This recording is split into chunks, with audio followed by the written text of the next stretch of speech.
Tra le iniziative portate avanti dall'Istituto Comprensivo Angelo D'Arrigo Giuseppe Tommasi di Lampedusa di Palma di Montechiaro, dirette dalla dirigente scolastica Laura Sanfilippo, anche la visita del calciatore di Serie A Gaetano Monachello, che ha incontrato gli alunni per affrontare il tema "Lo sport è un'onda di passione e di sentimenti che non si ferma mai". Tra le tante altre cose organizzate dalla scuola, anche quella musicale con la rappresentazione teatrale di una commedia sullo sfondo del ballo richiamato nel film del Gattopardo. Sì, è stato un lieto evento.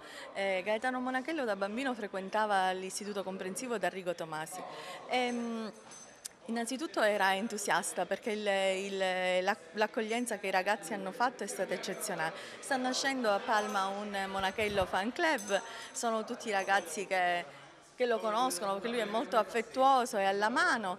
E la cosa più bella che ha detto è che ha iniziato a fare delle scivolate proprio per terra nel pavimento della scuola, nell'atrio, portando a casa i pantaloni consunti certe volte, perché scivolava, faceva le sue prime scivolate in questo grande atrio della scuola. E poi ha detto una cosa veramente che gli fa onore, cioè che Palma di Montechiaro per lui, nel suo cuore, è il paese più bello del mondo. Senti Laura, lei ha anche organizzato una bella manifestazione, un bel ballo dedicato ai Tommasi Lampedusa con il ballo del Gattopardo, con tutti i ragazzi che suonavano, tutti della vostra scuola, una bella iniziativa che ha avuto tanto riscontro e che pensate anche di esportare in qualche altro teatro della provincia.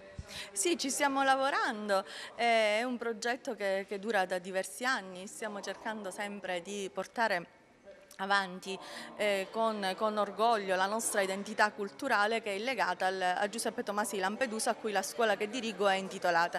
Di conseguenza abbiamo proprio portato in scena il Gattopardo, il nostro Gattopardo, nostro perché lo abbiamo fatto, diciamo, in maniera da poterlo portare in scena con i ragazzi della scuola e con alcuni attori professionisti.